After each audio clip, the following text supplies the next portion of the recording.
Assalamualaikum warahmatullahi wabarakatuh. Sebelum pembelajaran hari ini kita mulai, mari kita berdoa sesuai dengan agama dan kepercayaan masing-masing. Berdoa dipersilahkan.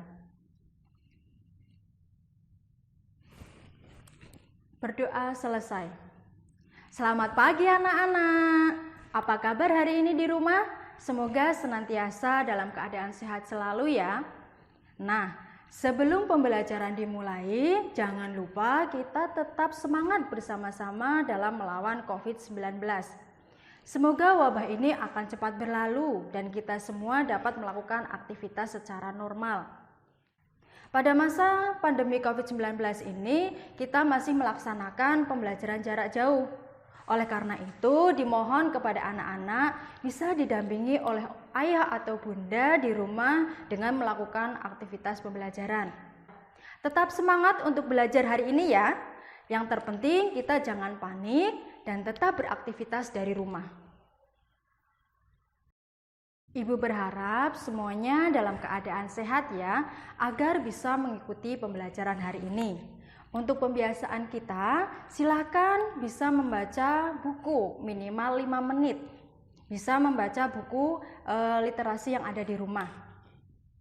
Pada hari ini, kita akan belajar mengenai perubahan wujud benda pada pembuatan garam. Selain itu, kita juga akan belajar tentang sikap yang menunjukkan sikap bersatu. Nah, pada pertemuan sebelumnya, kalian pasti sudah paham mengenai perubahan wujud benda yang ada di sekitar kita. Ayo, siapa yang masih ingat? Iya, benar. Perubahan wujud benda yang ada di sekitar kita itu ada 6. Yang pertama, perubahan wujud menguap. Menguap adalah perubahan wujud benda dari benda cair menjadi benda gas.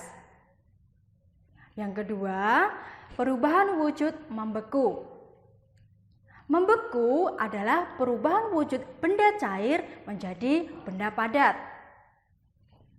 Yang ketiga, ada perubahan wujud mencair. Mencair adalah perubahan wujud dari benda padat menjadi benda cair. Yang keempat, ada perubahan wujud mengembun. Mengembun adalah perubahan wujud benda gas menjadi benda cair. Yang kelima, ada menyublim. Menyublim adalah perubahan wujud benda padat menjadi benda gas. Dan yang terakhir adalah mengkristal. Mengkristal adalah perubahan wujud benda dari benda gas menjadi benda padat. Anak-anak, siapa yang pernah melihat proses pembuatan garam? Perubahan wujud apa saja yang terjadi? Berikut adalah proses pembuatan garam dapur.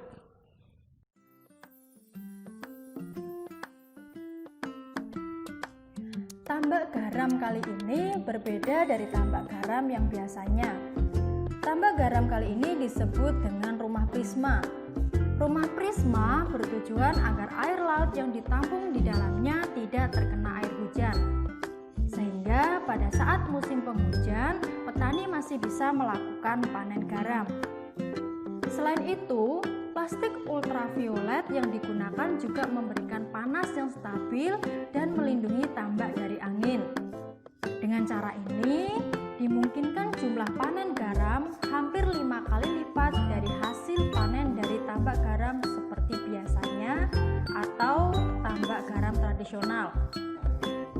Nah, kalau kalian penasaran, mari simak penjelasan pembuatan garam di dalam tambak rumah prisma berikut. Yang pertama, air laut dialirkan ke dalam tempat penyimpanan atau bengkel air laut. Di sini, air yang ditampung disebut dengan air muda. Kemudian, air muda dialirkan ke dalam rumah prisma.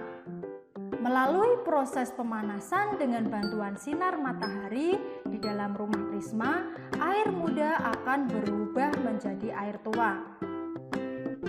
Sekarang kita lihat di dalam rumah prisma. Rumah prisma terdiri dari 2 lantai. Lantai bawah untuk tempat penyimpanan air tua. dan lantai atas digunakan untuk tempat produksi. Di tempat produksi inilah proses kristalisasi air tua menjadi garam, di mana hal ini terjadi karena air laut menguap akibat pengaruh panas di dalam rumah prisma dan meninggalkan kristal atau butiran-butiran garam. Di dalam rumah prisma, garam yang diproduksi jauh lebih bersih dari tambak tradisional, sehingga selain meningkatkan kualitas garam, rumah prisma juga meningkatkan kualitas produksi garam. Nah, itu tadi proses pembuatan garam. Silakan dengan lembar kerja yang Ibu berikan, rangkumlah proses pembuatan garam tadi dengan menggunakan peta konsep atau bagan. Apa saja perubahan wujud yang terjadi? Selanjutnya, mari kita cari kata-kata yang berhubungan dengan perubahan wujud. Yang pertama, ya ada menguap. Yang kedua, ada wujud. Yang ketiga, membeku. Yang keempat, padat. Yang kelima, mencair.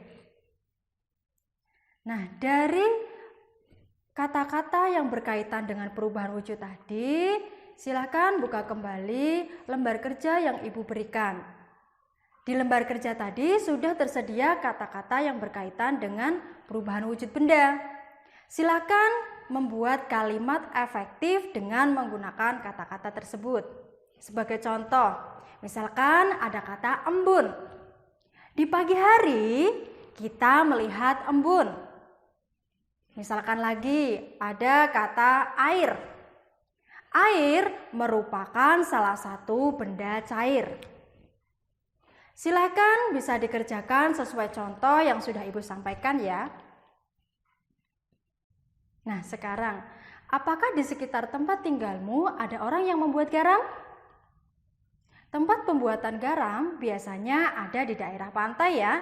Jadi untuk kita yang berada di daerah pegunungan, itu jarang sekali ada orang yang membuat garam. Sekarang bagaimana lingkungan rumah tempat tinggalmu? Apakah kalian mengenal tetangga-tetangga yang ada di sekitar rumahmu? Apakah kalian merasakan adanya sikap bersatu di sekitar kalian? Nah, sekarang coba amati bacaan berikut ini. Siti tinggal di desa.